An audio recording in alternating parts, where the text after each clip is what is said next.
Statikk Shiv does not work as you expect. Like I did, you may think that Shiv's damage would randomly hit 4 enemies, but no, it's not random at all. This item chooses who exactly it hits with the lightning bolts. I mean, just watch this clip. Ash's first 2 Shiv procs all hit the same 4 units, that being Rumble, Jinx, Bard and Warwick. So clearly these Shiv procs are not random. So what's going on? Take any frame of a Shiv proc, pause it and look at how the bolt is connecting each unit together, and from that you can see the path that Shiv is taking. It goes from the holder's current target and then bounces to the furthest unaffected enemy unit, and each successive bounce will repeat this up to 4 units. The Radiant version of this item will do the same but up to 8 units. So with this knowledge you can predict who the Shiv bolts will hit from whoever your holder is autoing. Now this information has huge implications on which source of shred is better for your board between Ionic Spark and Shiv. So in this video I'll also go into more detail about which one is better and when, and which boards will prefer Ionic Spark and which boards prefer Shiv. For example, this entire video spurred from the specific game I played of Katarina reroll on stream. I was shocked at how my Katarina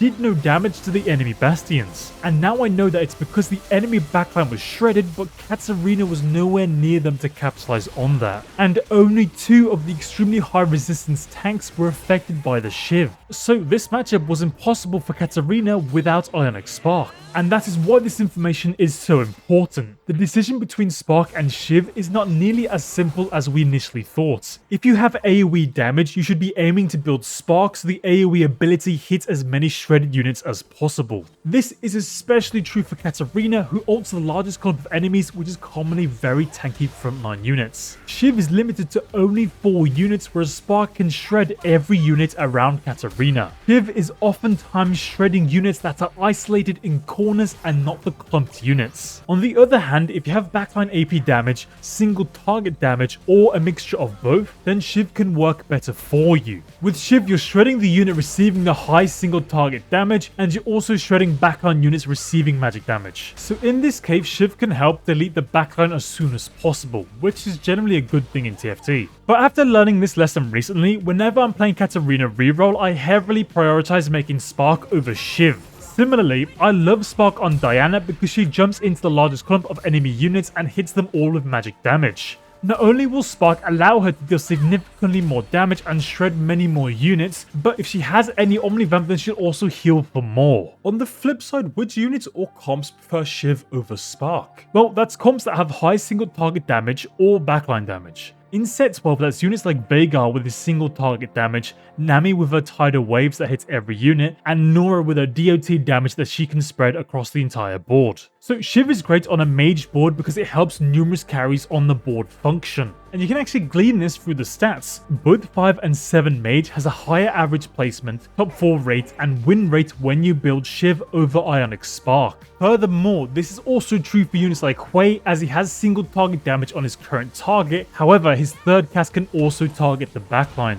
Actually, I just want to quickly interject myself here and highlight how Spark has a much higher game count and a slightly higher win rate on Hwei and why. This is likely due to Shiv consuming valuable components for casters like Hwei. While Shiv is more suitable for his ult, building it can be detrimental for your overall item economy because now you're less likely to be able to give Hwei items like Blue Buff or Nash's Tooth. So that is another factor you need to consider when you're comparing Spark and Shiv. So essentially, if you have frontline AoE or largest clump of magic damage, then you want to build Spark to shred as many units as possible as quickly as possible. But if you have single target damage, maybe combined with some backline access, then build Shiv to reduce the resistances of both back and frontline units. So you need to make more of a conscious decision between Spark and Shiv as they shred nearby or distant units respectively. And in turn, AP comps can have varying results depending on its suitability with your type of shred. We can also apply this newfound knowledge alongside shock treatment, the augment that significantly increases Statikk Shiv's damage. With this knowledge, you can now position to focus the Shiv bolts on important enemy backliners like their primary carry. If you're curious, a unit with multiple Shivs will have all of the lightning bolts hit the same enemy units. This is because the initial target is the same, and so the lightning will bounce to the furthest enemy units to that unit. Here we can see Zoe's Shiv proc only hitting Aatrox, Senna, Jax, and then Caitlyn. But what happens if we have another Shiv on a different unit on the other side of the board?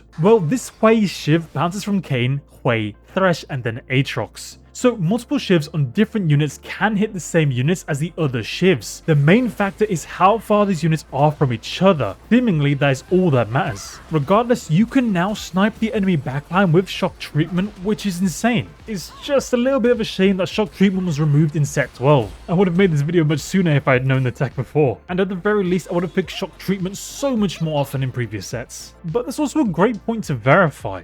Has this always been true for previous sets of TFT? So let's go back all the way to set 5, where Statikk Shiv was reworked into its modern form we're familiar with today. So here's a clip from Robin, where he has a Shiv on an Ashe. Ashe's initial target is Nautilus here, but then the lightning bounces to Needly, then back to Thresh, and then it finally ends up at Pantheon. We can see that the Shiv bolts start at Naught and end at Pantheon because both Needly and Thresh have 2 bolts coming out of them. But moving on to set 6, let's watch this clip from Mortdog. Here we can see a very nice zigzag with Shiv. It procs on Ahri's target, then Brand, Kassadin, and then Zyra. This one is nice and easy to see. But moving on to set 7, this one is harder to observe, partially due to the board we're on. Nonetheless, Severin procs Shiv on her target Nunu, then it goes to Lilia, then Neela, and then Pantheon. So the Shiv bolts take the current and life position of the enemy units into consideration, and it procs on assassins and other units that have backline access too. Now let's look at set 8 with this Sona. Zac dies quite quickly into combat, so Sona retargets onto the enemy Veigar. The bolts then bounce to LeBlanc, Jhin, and then Pyke. In set 9 we have this Soraka with it proccing on Urgot, bouncing to Akshan, then Lissandra, and then Ashe. Moving on to set 10, a very common Shiv user was Sona, but Sona didn't auto the enemy units, she autoed your allies. So let's see how the Sona works. And you can actually notice a bug here with the Shiv proc, as it hits the dummy, then Lux, but then it hits Zed's Shadow clone and then bounces to Evelynn. So in this case, Shiv shredded 1 unit fewer. If I remember correctly, this bug was eventually fixed, but for this specific situation, it drastically reduced the power of Shiv. Regardless, later Sona's Shiv procs again on the initial dummy, Lux, Echo, and then Evelynn. So despite Sona not being aggroed onto a unit technically, her Shiv continues to start its initial proc from the dummy, the unit closest to her at the start of combat. But for both set 11 and set 12, we've already seen examples of Shiv's behavior. But to conclude, yes, Shiv has worked this exact way since its rework in set 5, and as far as I'm aware, no one has noticed this until now. This knowledge is really powerful if you use it correctly, so hopefully this video helped you understand when to build Shiv or Ionic Spark and which units use either better. And unless they rework Shiv again, this information will continue to be relevant for future sets. I'm not gonna lie, I actually can't believe this. I went even further back and started watching some footage from set 1, and Shiv's targeting has worked like this since back then too. I just can't believe it. It's been like 5 years and I've never seen that. I've never noticed this. I'm kind of in shock with this. Maybe I should get some treatment, but I can't do that for set 12 at least. But yeah, I'd like to thank my supporters on YouTube and my Twitch subs again for helping me make this content.